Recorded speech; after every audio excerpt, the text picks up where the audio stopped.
Du 24 au 25 février, le festival Wind Tower a animé la halle Tony Garnier. Accueillant de nombreux artistes comme Alonso, Luigi Pekka et Mayra, le Wind Tower a rencontré un franc succès devant près de 8000 festivaliers. Si vous étiez au festival, vous n'avez sûrement pas manqué le roller disco, une discipline venant tout droit des États-Unis. Le principe ? Faire du roller au rythme du mix d'un DJ, un concept qui séduit les visiteurs de tout âge, mais qui reste peu testé vu les artistes qui passent sur scène. Comme en témoigne un père de famille et un groupe d'étudiants. Non, j'ai pas fait ça encore, j'ai pas vu. Quoi il faut faire ? À voir. Si on a le temps, pourquoi pas. On avait dit que c'était bien fun. Il y avait l'initiation breakdance aussi qui a intéressé Marianne. Il n'y avait que les enfants, alors j'étais un peu déçue. J'ai pas assumé d'y aller. Le Wind Tower, c'était aussi des stands de partout, de la friperie au stand de maquillage éco-responsable par Mazette Paillettes. En dehors des paillettes et des néons, les artistes se relaient pour assurer une ambiance constante dans le festival.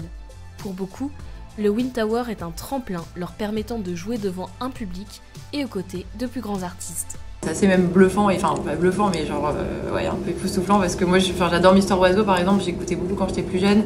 Enfin il y a pas mal de choses comme ça où tu te dis ok bon bah ton nom il est quand même à côté de gros artistes donc c'est plutôt chouette. Et après ouais forcément ça donne toujours envie de plus. Enfin moi en fait ça fait 1 an et en 1 an j'ai des dates tous les mois et ça a un peu progressé. Enfin sans que je cherche aussi, enfin ça m'est un peu tombé dessus. C'était un rêve de faire ça, mais au final je pensais pas que ça allait se réaliser. Ça s'est réalisé comme ça quoi, et du coup c'est trop chouette. Et là on est quand même sur une très très belle date quoi. Donc moi j'ai pas de pression, mais je me dis quand même c'est une tower quoi. Voilà. DJ Peshko réalise donc un rêve en étant sur la scène du Wind Tower. Joysad, rappeur de Périgueux, est impressionné par les artistes qui jouent à ses côtés. Ouais, grave. Ben là, en plus, j'étais en train de lire le panneau, tu vois, au moment où tu me parlais, tu vois. Je vois qui, putain, il y a Joysad, wesh, magnifique. Non, RK, Niro, ZKR, waouh, mais quelle programmation, waouh, le line-up, quoi, waouh. Non, incroyable, je suis content, c'est lourd. J'adore les festivals, moi, en fait. Le dernier festival qu'on a fait, là, c'était We Love, je crois. Non, Garo Rock, c'était lourd. C'était lourd, donc j'ai hâte. Moi, j'aime bien cette ambiance, tu sais, il y a moins de pression que si t'étais en première partie ou sur un concert normal, tu le prends différemment. J'aime bien. Mais tu te donnes tout autant, voire plus. Les artistes ont tous des influences et cela fait la diversité musicale du Wind Tower. Pour Jake Kemenia, ses influences viennent de son enfance.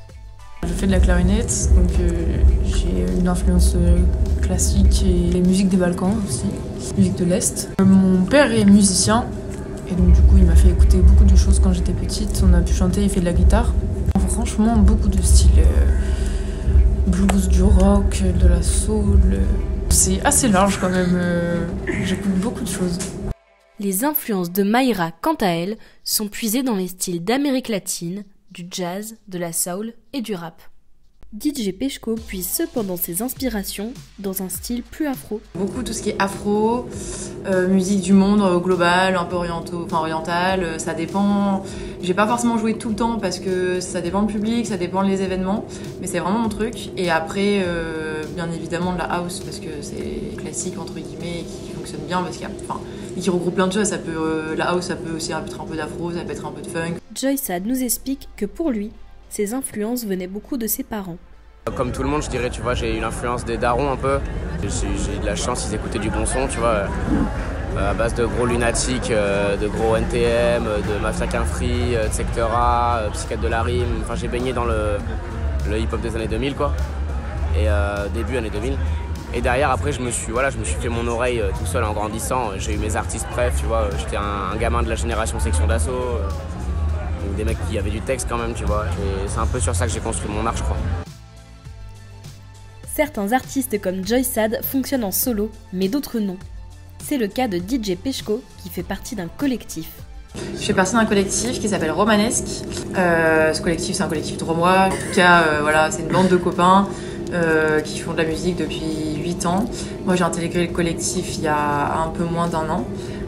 En fait, dès que j'ai commencé à apprendre à mixer et à faire des dates, quoi. Mayra avait débuté sa carrière en duo avec Johnny Ola, puis s'est lancée dans une carrière solo en 2020.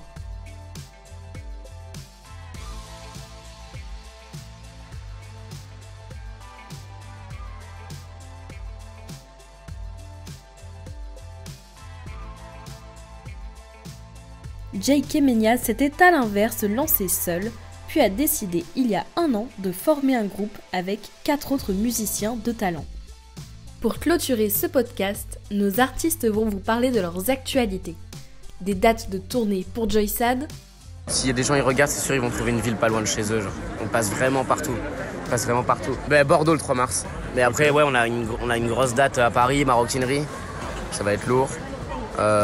Qu'est-ce qu'on fait d'autre? On fait les Ardentes, on fait les Vieilles Charrues. On bouge, tu vois. C'est lourd, je suis content. Jay Kemenya annonce aussi faire des concerts dans la région. Oui, Bizarre, on y joue le 7 avril. Et après, il y a d'autres scènes, on joue au Ninkasi la semaine prochaine, au Toy Toy, au Marché Gare. Pas mal de scènes sur Lyon.